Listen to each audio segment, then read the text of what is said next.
Oke, kita bedah lebih dalam lagi soal file Epstein yang bikin heboh dunia ini. Masih banyak yang salah paham dan ngira isinya cuma sekadar daftar nama klien. Padahal, realitanya jauh lebih kompleks dari itu dan justru jauh lebih valid. Jadi siapa sebenarnya yang ngebongkar file ini? Jawabannya bukan hacker, tapi seorang wanita bernama Loretta Preska. Siapa dia sebenarnya, kok bisa wanita ini membongkar file rahasia yang isinya banyak nama-nama elit global? Mari kita fokus sejenak biar kita kupas perlahan-lahan masalah terbongkarnya file Epstein ini.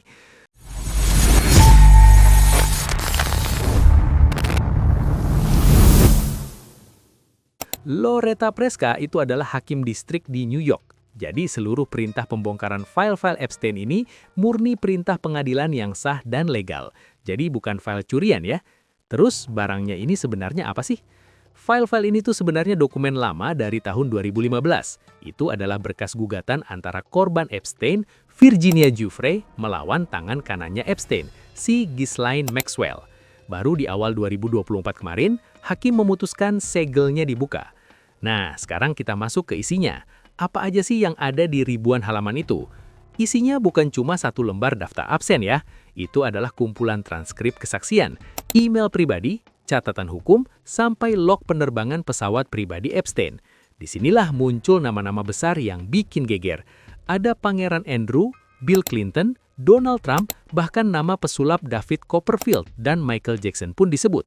Selama bertahun-tahun, ribuan halaman dokumen ini statusnya sealed atau disegel rapat di gudang pengadilan. Gak boleh ada yang lihat demi privasi dan penyidikan. Nah, kenapa baru sekarang dibongkarnya? Hakim Preska mutusin kalau alasan buat ngerahasiain dokumen ini udah gak relevan lagi. Publik punya hak untuk tahu kebenarannya. Apalagi si Maxwell kan udah divonis penjara. Dan banyak nama di situ yang sebenarnya udah jadi rahasia umum. Jadi ya segelnya dibuka. Tapi ada satu hal yang wajib banget kalian pahami. Ini serius.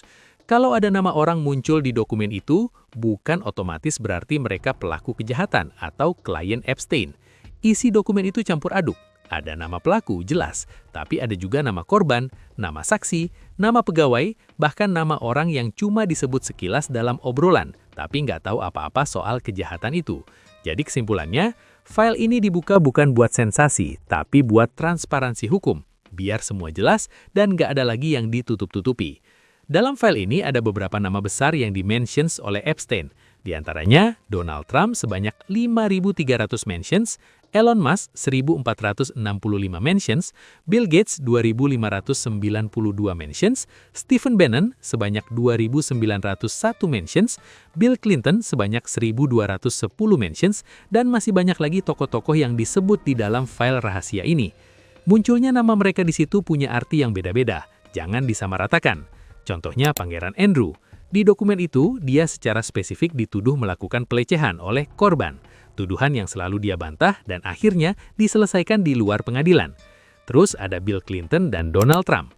Nama mereka muncul lebih ke arah saksi atau orang yang pernah berinteraksi.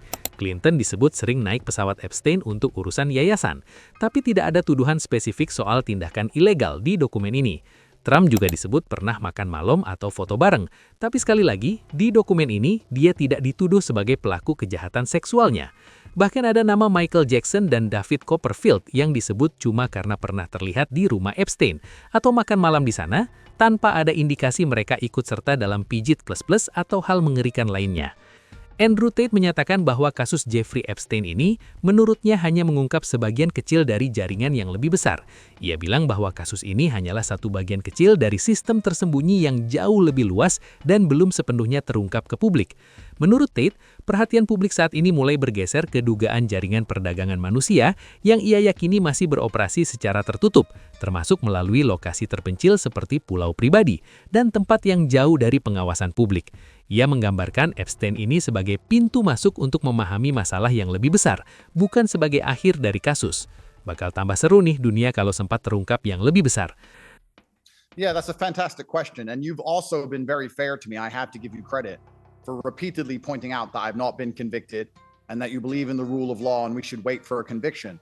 The problem here we have is that we see all of our democratic institutions are absolutely corrupt. How can Peter Mandelson be promoted to the most important political position that perhaps exists inside of the UK government? which is ambassador to the United States of America, when he has such clear links to a convicted pedophile? Why was he promoted? Is it because of his clear links to a convicted pedophile, which is a whole another question? And now you're asking me, do I trust the UK courts? Do I trust the systems which are hiding information that they have on pedophiles, which are clearly protecting powerful people, which are clearly engaged in a two-tier policing structure? Do I now trust them to give me a fair trial? The whole point of democracy is transparency. The whole point is rule of law. And if they're applying rule of law to some people and completely ignoring it for elites, you now have to ask yourself a question. Are the courts fair, and is the system fair at all? Please understand, my brother and I have gone through the most heinous trial by media that has happened in modern times. As I've said, we've already been punished more than most sex offenders are ever punished at all. We were locked up for a total of 4 years. We lost our business. Our bank accounts were frozen. We were unable to travel. We couldn't see our children. I missed medical appointments. Many bad things have happened. My mother had a heart attack and I couldn't be there. These people, where they had serious, credible, concrete evidence, haven't even been investigated. Meski pernyataan tersebut memicu perdebatan luas di internet, banyak pihak menekankan pentingnya membedakan antara opini, klaim, dan fakta yang telah diverifikasi. Hingga kini, berbagai tuduhan besar terkait jaringan global tersembunyi masih memerlukan bukti kuat dan penyelidikan resmi sebelum dapat dipastikan kebenarannya. Ada fakta tentang Epstein yang mungkin banyak dari kalian belum tahu nih. Yang pertama, Epstein itu terobsesi sama eugenika, ide gila buat memuliakan ras manusia lewat pembiakan selektif.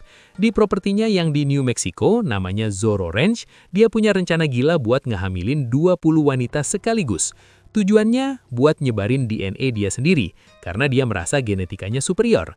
Jadi ini bukan cuma soal nafsu bejat, tapi ada delusi mesias kompleks atau merasa diri Tuhan di situ. Dia bahkan sering ngundang ilmuwan-ilmuwan top dunia, dari peraih Nobel sampai ahli fisika, cuma buat melegitimasi ide gilanya ini. Kedua, kenapa dia bisa lolos hukum selama bertahun-tahun? Tahun 2008 sebenarnya dia udah ketangkap, tapi jaksa waktu itu, Alex Acosta, ngasih kesepakatan rahasia yang super aneh. Namanya Non-Prosecution Agreement. Di situ ada klausul kekebalan untuk rekan konspirator yang tidak disebut namanya. Ini nggak lazim dalam hukum Amerika. Biasanya lo nangkep bos buat dapat anak buah, atau sebaliknya. Tapi di sini, negara setuju buat nggak nuntut siapapun yang bantuin Epstein selamanya. Dan plot twistnya, saat ditanya kenapa dia ngasih deal seringan itu, Acosta pernah dikutip bilang ke tim transisi Trump, "Aku dikasih tahu kalau Epstein itu milik intelijen dan jangan diganggu." Intelijen mana? CIA? Mossad? Nggak ada yang tahu pastinya. Tapi kutipan itu nyata ada. Terakhir, siapa yang memfasilitasi semua ini? Bank-bank besar. JP Morgan dan Deutsche Bank, dua raksasa keuangan dunia, tetap ngelayanin Epstein bertahun-tahun setelah dia divonis pedofil tahun 2008. Pegawai bank di level bawah udah ceriak-ceriak, "Woi, ini transaksi mencurigakan, ini perdagangan manusia." Tapi para bos di atas tutup mata. Kenapa? Karena cuan. Epstein bawa banyak duit dan koneksi ke orang-orang super kaya lainnya. Akhirnya apa? Bank-bank ini kena denda ratusan juta dolar tahun lalu karena kelalaian mereka. Kasus Epstein ini bukan cuma soal satu orang kaya yang jahat. Ini adalah sistem.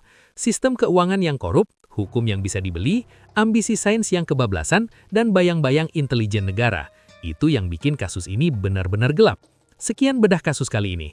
Coba pikirin lagi, seberapa dalam sebenarnya lubang kelinci ini.